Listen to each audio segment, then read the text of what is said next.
स्वागत है आपका आपके अपने YouTube चैनल श्री राम अध्ययन मंत्रा में। मैं अनुराग छिंपा।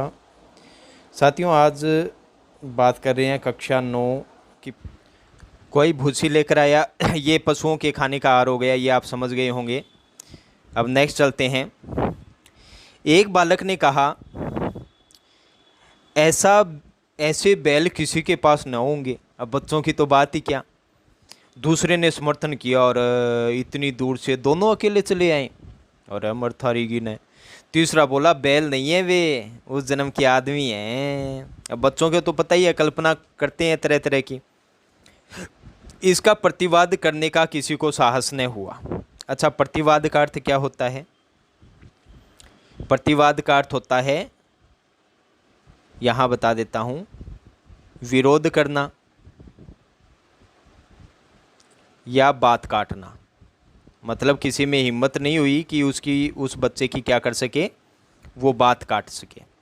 ठीक है, किसी में साहस नहीं हुआ। अब झूरी की स्त्री ने बैलों को द्वार पर देखा तो जल उठी। अब भाई जलेगी स्त्री, क्योंकि उसके भाई के पास भेजे थे ना बैल, और वहाँ से वो चल कर आ गए। और औरत को कभी भी ये बात अच्छी नहीं लगती कि ये समस्याएं उनके आए। बोली, कैसे नमक हराम बैल है कि एक दिन वहाँ काम न किया, भाग खड़े हुए। झूरी अपने बैलों पर यह आक्षेप न सुन सका। नमक हराम क्यों है बता तू, चारा दाना न दिया होगा तो क्या करते बेचारे। अब पक्ष लिया है पूरा झूरी ने। अब स्त्री ने रोब के साथ कहा, बस तुम ही तो बैलों को खिलाना जानते हो, और तो सभी पानी पिला पिला कर रखते हैं। झूरे ने चिढ़ाया, चारा मिलता तो क्यों भागते। स्त्री चिड़ी, भागे इसलिए कि वे लोग तुम जैसे बुद्धुओं की तरह बैलों को सहलाते नहीं, खिलाते हैं तो रगड़ कर जोतते भी हैं। अब देखो स्त्री कैसी बात कर रही है उनकी। ये दोनों ठहरे कामचोर, भाग निकले। अब देखूं कहाँ से खली और चोकर मिलता है। सूखे भूसे के सिवा कुछ न दूंगी, खाएं चाहे मरे। अब बताओ अब क्या कर ले। वही हुआ। मजूर को कड़ी ताकीद कर दी गई कि बैलों को खाली सूखा भूसा दिया जाए। अच्छा, ताकीद का अर्थ क्या होता है? ताकीद का अर्थ होता है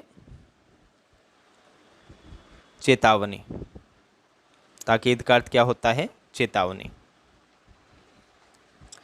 बैलों ने नांद में मुंह डाला तो फीका फीका, न कोई चिकनाहट न कोई रस। क्योंकि चोकर जो अपने उबाल कर देते हैं उसमें एक चिकनाहट रहती है, उसमें एक आनंद रहता है, रस रहता है। लेकिन आज ऐसा हुआ कि ना तो उसमें खाने पीने में ना तो कोई चिकनाहट है ना कोई रस है। अब खाएं तो खाएं क्या। आशा भरी आंखों से द्वार की ओर ताकने लगे। झूरी ने मजूर से कहा, थोड़ी सी खली क्यों नहीं डाल देता बे, मालकिन मुझे मार ही डालेगी, ऐसा वो कहता है मजूर। चुरा कर डाला। ने दादा ने, पीछे से तुम भी उन्हीं की सी कहोगे। हाँ, ये शाना है मजूर। अब भाग नंबर 2 शुरू हो जाता है। दूसरे दिन झूरी का साला फिर आया और बैलों को ले चला। अब कि उसने दोनों को गाड़ी में जोता। 2-4 बार मोती ने गाड़ी को सड़क की खाई में गिराना चाहा, पर हीरा ने संभाल लिया, वह ज़्यादा सहनशील था। तो अब आपको ये याद रखना है कि सबसे ज़्यादा सहनशील कौन था? हीरा। ये सहन कर सकता था, और जबकि वो खागड़ वो सहन नहीं कर सकता था। कौन? मोती। ये याद रखना आप। संध्या समय घर पहुंचकर उसने दोनों को मोटी रस्सियों से बांधा और कल की शरारत का मज़ा चखाया। फिर वही सूखा भूसा डाल दिया। अपने दोनों बैलों को खली चुन्नी सब कुछ दी। अपने बैलों को तो सब कुछ दे दिया, उन दोनों को क्या कर दिया? कुछ भी नहीं दिया। उनकी जो चटनी थी उसको खाली रख दिया।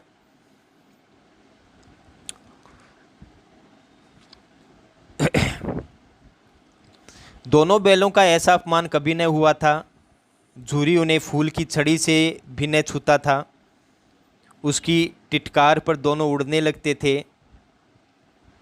टिटकार का मतलब क्या होता है? ये एक ध्वनि होती है जिससे पशु क्या हो जाते हैं? उत्साहित हो जाते हैं। टिक टिक की ध्वनि जिससे पशु क्या हो जाते हैं? उत्साहित हो जाते हैं। यहाँ मार पड़ी। आहत सम्मान की व्यथा तो थी ही, उस पर मिला सूखा भूसा। नांद की तरफ आंखें तक न उठाई। दूसरे दिन गया ने बैलों को हल में जोता,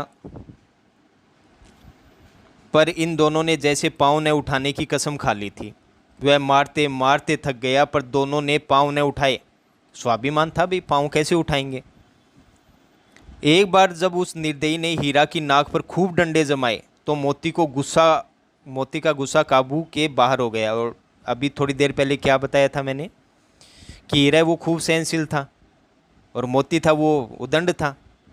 अब उसको गुस्सा आ गया, क्यों, अब भाई अपने साथी हीरा को ऐसे देखिए, अब आप भी मित्र को ऐसे देखो तो आप रुक जाओ क्या, नहीं रुकोगे, वही हालत इसकी थी। हल लेकर भागा, हल रस्सी जुआ जोत सब टूट टाट कर बराबर हो गया।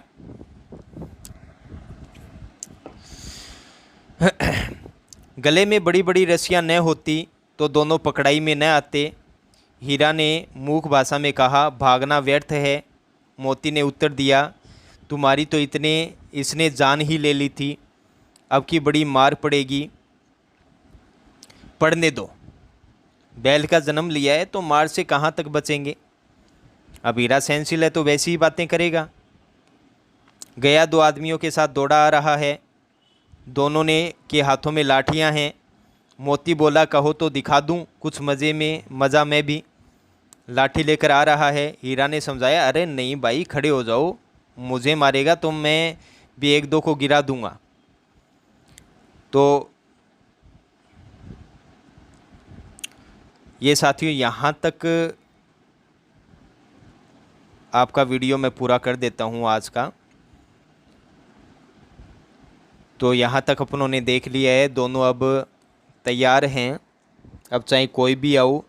लेकिन हीरा सहनशील है तो देखो वो समझा भी रहा है कि अब ऐसा करने पे कोई फ़ायदा नहीं है, फ़ायदा निकलेगा भी कैसे, क्योंकि अगर अपनों ने ज़्यादा कोशिश की तो ज़्यादा मार पड़ेगी।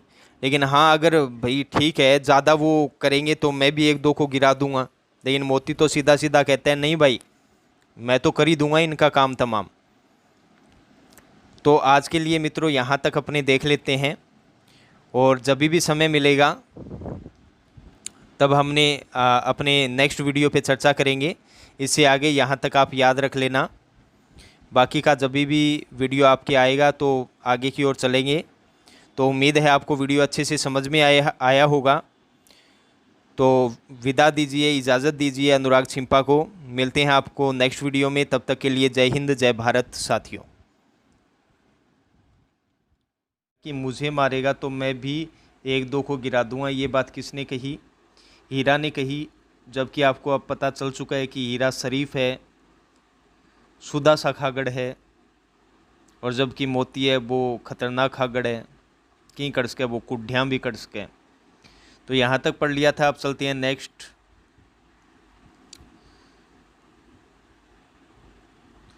आगे दे रखा है, अब हीरा कहता है कि नहीं, हमारी जाति का यह धर्म नहीं है।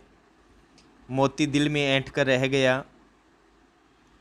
ऐंठ कर रह जाना मतलब दिल की बात दिल में ही रख कर रह गया। वो गया आ पहुंचा और दोनों को पकड़ कर ले चला।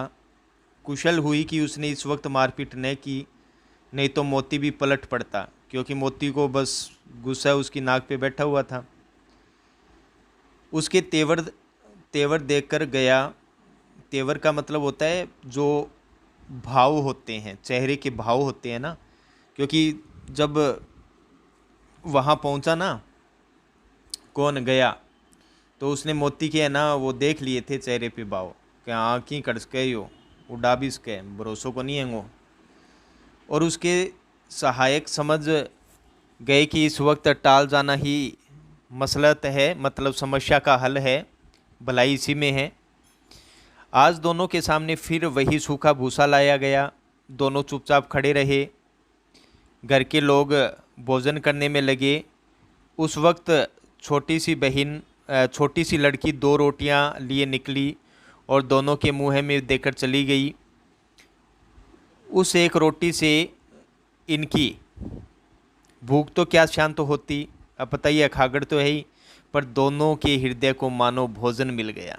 बस वही बात, प्रेम से खिलाया हुआ एक निवाला भी बहुत होता है मित्रों। तो यहाँ भी किसी सज्जन का वास है। अब ये खागड़ सोच रहे हैं कि हाँ यहाँ पर भी कोई श्रेष्ठ व्यक्ति रहता है, क्योंकि एक बालिका थी, उसने उनको रोटियां दी थी। लड़की भैरों की थी। अच्छा, लड़की जो जिस अब ये प्रश्न पूछा जा सकता है कि भाई जिस बालिका ने हीरा और मोती को रोटियां दी थी वो लड़की किसकी थी, तो आपको बताना होगा भैरों की थी। उसकी माँ मर चुकी थी, ये बड़े दुख की बात है। सौतेली माँ उसे मारती रहती थी, इसलिए इन बैलों से उसे एक प्रकार की आत्मीयता हो गई थी, अपनत्व का भाव उससे जुड़ गया था। अब भाई देखो, सीधी सी बात है, ऐसा ही होता है, जब माँ नहीं होती तो दुख ही मिलता है। ये वो बालिका है, रोटियाँ हैं, ये हीरा मोती है, देख लो, है ना खतरनाक। अब चलते हैं नेक्स्ट।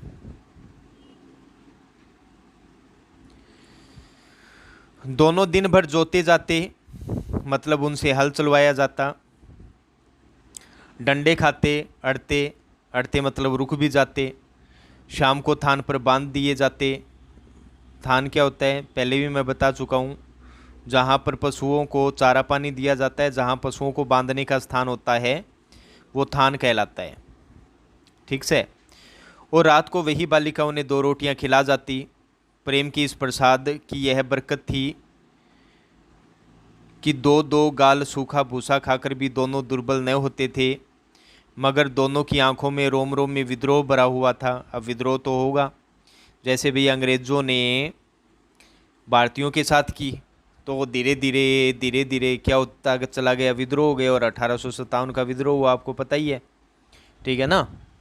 तो वो चीज़ अब दोनों में थी, दोनों बोल नहीं रहे थे, लेकिन अंदर ही अंदर बस का आग लगा देंगे ये तो। और बरकत का अर्थ क्या होता है, वृद्धि, ठीक है, बरकत का अर्थ वृद्धि। अब चलते हैं नेक्स्ट। एक दिन मोती ने मूक भाषा में कहा, अब तो नहीं सहा जाता हीरा, क्या करना चाहते हो, एक आध को सींगों पर उठाकर फेंक दूंगा। हाँ भाई देखो, खागड़ों के तो मन में यही आता है। लेकिन जानते हो वह प्यारी लड़की जो हमें रोटियां खिलाती है, उसी की लड़की है जो इस घर का मालिक है। यह बेचारी अनाथ न हो जाएगी तो मालकिन को न फेंक दूं। अच्छा, मतलब षड्यंत्र रचा जा रहे हैं।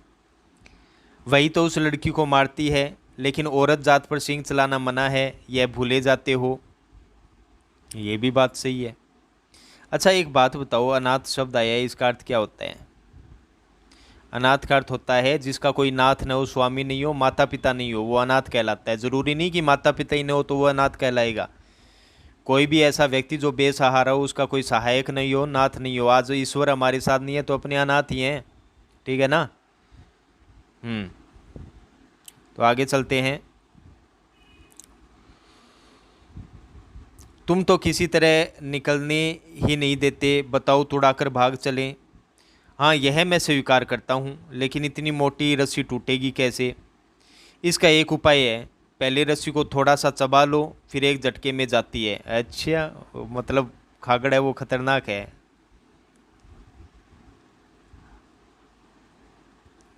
रात को जब बालिका रोटियां खिलाकर चली गई, दोनों रस्सियां चबाने लगे, पर मोटी रस्सी मुंह में न आती थी। बेचारे बार बार जोर लगाकर रह जाते थे। सहसा घर का द्वार खुला और वही लड़की निकली। दोनों सिर झुकाकर उसका हाथ चाटने लगे। अब पता ही है, खुरदरी जीव होती है, चरड़ चरड़ करके चाट जाए, यहाँ लपड़ लपड़। दोनों की पूंछें खड़ी हो गई। हाँ, खास करते ही तो पूंजड़ ऊपर हो ही है। उसने उनके माथे सहलाई और बोली, खोले देती हूँ, चुपके से भाग जाओ, नहीं तो यहाँ लोग मार डालेंगे। आज घर में सलाह हो रही है कि इनकी नाकों में नाथ डाल दी जाए। कितने बुरे लोग हैं। अब आगे, उसने गराव खोल दिया। गराव का मतलब जिस रस्सी से उनको बांधा जाता है, ठीक है ना। गराव क्या हो जाएगा, जिस रस्सी से उन्हें क्या है, बांधा जाता है। पर दोनों चुपचाप खड़े रहे। मोती ने अपनी भाषा में पूछा, अब चलते क्यों नहीं। हीरा ने कहा, चले तो, लेकिन कल इस अनाथ पर आफत आएगी, सभी इसी पर संदेह करेंगे। सहसा मतलब अचानक बालिका चिल्लाई, दोनों फूफा वाले बैल भागे जा रहे हैं। ओ दादा, ओ दादा, ओ दादा, दोनों बैल भागे जा रहे हैं, जल्दी दौड़ो जल्दी दौड़ो। अब ऐसे करके बालिका चिल्लाने लगी। बालिका भी अच्छी है, देख लो, ऐसी होनी चाहिए, खागड़ों की बात समझती है बेचारों की।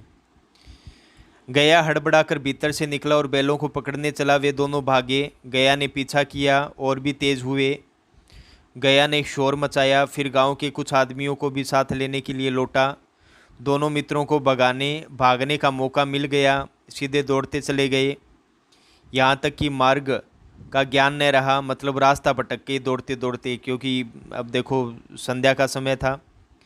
जिस परिचित मार्ग से आए थे, मतलब जिस परिचित का मतलब क्या होता है, जो जाना पहचाना हो, ठीक है। तो आगे उसका यहाँ पता न था। नए नए गांव मिलने लगे। तब दोनों एक खेत के किनारे खड़े होकर सोचने लगे, अब क्या करना चाहिए। हीरा ने कहा, मालूम होता है राह भूल गए। अब हो भी सकता है।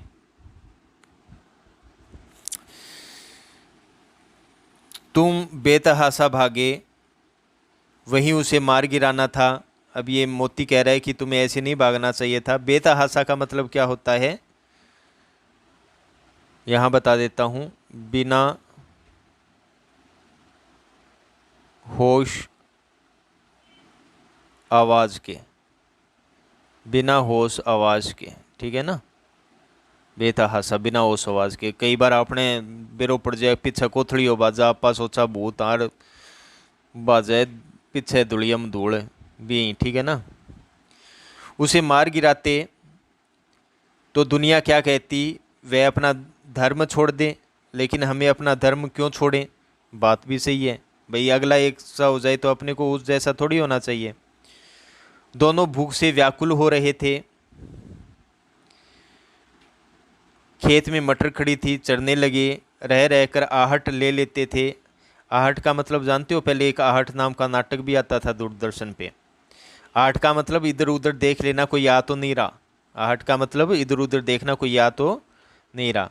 यहाँ दे भी रखा है, कोई आता तो नहीं। या फिर कह सकते हैं किसी के आने की को देखना या खबर पाना। जब पेट भर गया, दोनों ने आज़ादी का अनुभव किया तो मस्त होकर उछलने कूदने लगे। पहले दोनों ने डकार ली, फिर सींग मिलाए और एक दूसरे को ठेलने लगे, मतलब एक दूसरे को धकेलने लगे। मोती ने हीरा को कई कदम पीछे हटा दिया, यहाँ तक कि वह खाई में गिर गया। तब उसे भी क्रोध आया, संभल कर उठा और फिर मोती से मिल गया। मोती ने देखा खेल में झगड़ा हुआ चाहता है तो किनारे हट गया।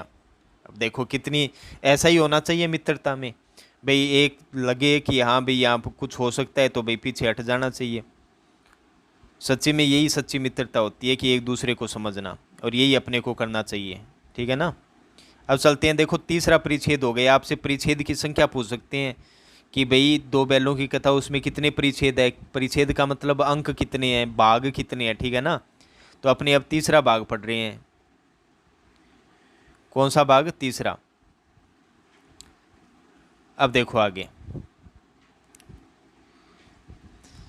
अरे यह क्या, कोई सांड डोंकता चला रहा है। हाँ सांड ही है। वह सामने आ पहुंचा। दोनों मित्र बगले झांक रहे हैं। अच्छा, बगले झांकना मतलब एक दूसरे की तरफ देखना, तो फिर ये मुहावरा है। बगले झांकना मतलब एक दूसरे की तरफ देखना। और कोई, ये हो गया कि कोई सांड डोंकता चला रहा है, मतलब ऐसे बोल रहा है कि कोई सांड है, मतलब खेत में कोई घुस गया है।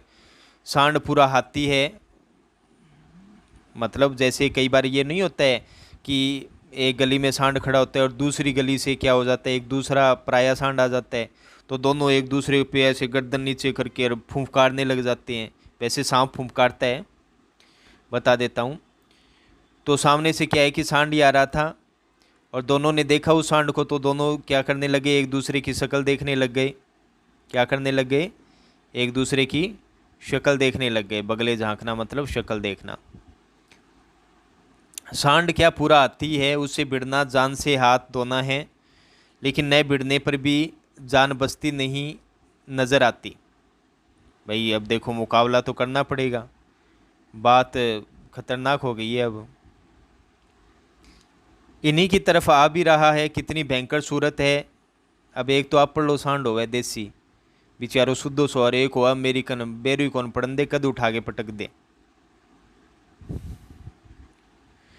मोती ने मूक भाषा में कहा, बुरे फंसे, जान बचेगी, कोई उपाय सोचो। हीरा ने चिंतित स्वर में कहा, अपने घमंड में भूला हुआ है, आरजू विनती न सुनेगा। आरजू विनती का मतलब क्या होता है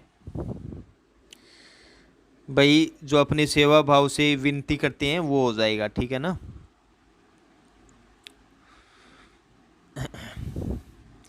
भाग क्यों न चलें। अब नेक्स्ट, भागना कायरता है तो फिर यहीं मरो, बंदा तो 9 2 11 होता है, और जो दौड़ाए, तो फिर कोई उपाय सोचो जल्द। उपाय यही है कि उस पर दोनों जने एक साथ चोट करें, मैं आगे से रगेदता हूँ, तुम पीछे से रगेदो, दोहरी मार पड़ेगी तो भाग खड़ा होगा। मतलब मैं पीछे से क्या करूँगा, दौड़ाऊँगा उसे, और तुम आगे से दौड़ाना, ठीक है ना। तो रग देना का अर्थ क्या होता है, दौड़ाना, क्या हो जाएगा, दौड़ाना। तो भाग खड़ा होगा, मेरी ओर झपटे तो तुम बगल से उसके पेट में सींग घुसेड़ देना, बगल मतलब साइड से। जान जोखिम है, जोखिम का मतलब क्या हो जाएगा, खतरा, पर दूसरा उपाय नहीं। दोनों मित्र जान हथेलियों पर लेकर लपके। सांड को भी संगठित शत्रुओं से लड़ने का तजर्बा न था, अनुभव नहीं था। तजर्बा का मतलब क्या होता है, अनुभव। मतलब जो सांडियो नहीं मैंने अनुभव को नहीं हो दो लड़ने को, वो एक ही लड़ेड़ो मैंने कोई इसी बा आदत को नहीं, कोई क्या लड़ ले और कर ले, बावली बूझ सो क्यों, बावली बूझ। तो नेक्स्ट, वह तो एक शत्रु से मलयुद्ध करने का आदी था, जो ही हीरा पर झपटा, मोती ने पीछे से दौड़ाया। सांड उसकी तरफ मुड़ा तो हीरा ने रगेदा दौड़ाया। सांड चाहता था कि एक एक करके दोनों को गिरा ले, पर ये दोनों भी उस्ताद थे, उसे वह अवसर न देते थे। एक बार सांड जलाकर हीरा का अंत कर देने के लिए चला तो मोती ने बगल से आकर पेट में सींग भोंक दिया, मतलब अंदर सींग कर दिया। सांड क्रोध में आकर पीछे फिरा तो हीरा ने दूसरे पहलू से सींग चुबो दिया। आखिर बेचारा जख्मी होकर भागा और दोनों मित्रों ने दूर तक उसका पीछा किया, यहाँ तक कि सांड बेदम होकर गिर पड़ा। तब दोनों ने उसे छोड़ दिया। अब मित्रों यहाँ एक देखने लायक बात ये है कि भाई हीरा मोती अगर दोनों अड़ जाते और अलग अलग लड़ते तो हार उनकी निश्चित हो जाती, लेकिन दोनों ने पहली बात प्लान बनाया। प्लान बनाने के बाद में उन्होंने एकता के साथ, मतलब एकजुट होकर उन्होंने क्या की, उस सांड से लड़ाई की, तभी उनकी क्या हुई, जीत हुई। और ऐसा ही हमें करना चाहिए सदैव, हमें सदैव अपने एकता बनाए रखनी चाहिए, अलग अलग नहीं होना चाहिए। क्योंकि वो आपकी एक छोटी सी कहानी सुनी ही होगी कि एकता में संगठन में ही शक्ति है। वो लकड़ी वाली पतली पतली लकड़ी है, उनको इकट्ठा कर लो नहीं टूटेगी, एक एक लकड़ी को तोड़ो टूट जाएगी, ठीक है ना। तो ये चीज़ है। तो ये देखो पंचतंत्र से संबंधित है, जैसा कि इन्होंने दिया था बेदम। अब यहाँ पे बेदम का मतलब है जिसमें दम न रहो, शरीर थक गया हो, ठीक है।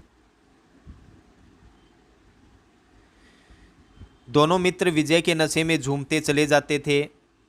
मोती ने अपनी सांकेतिक भाषा में कहा, मेरा जी तो चाहता था कि बच्चे को मार ही डालूं। हीरा ने तिरस्कार किया, थोड़ा अपमान किया, मतलब बात को ऐसे ही जाने दिया, या फिर ऐसा मान लो उसे झिड़क दिया, फटकार लगा दी।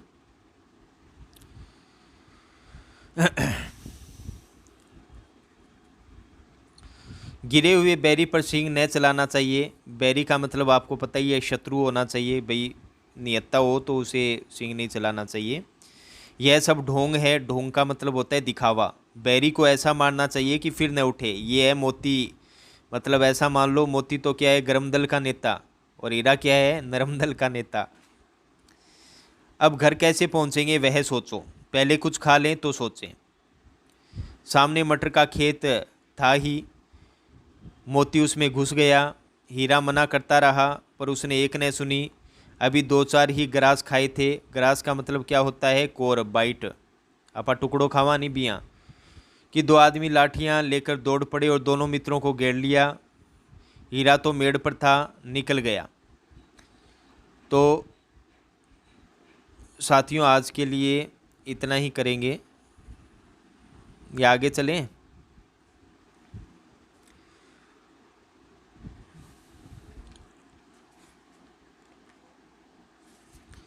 चलो आगे चलते हैं, एक आधा पृष्ठ और कर लेते हैं। मोती सिंचे हुए खेत में था, उसके खुर कीचड़ में धंसने लगे। न भाग सका, पकड़ लिया। हीरा ने देखा संगी संकट में है तो लौट पड़ा, फंसेंगे तो दोनों फंसेंगे। रखवालों ने उसे भी पकड़ लिया। प्रातःकाल दोनों मित्र कांजी हाउस में बंद कर दिए गए। अच्छा, कांजी हाउस क्या होता है?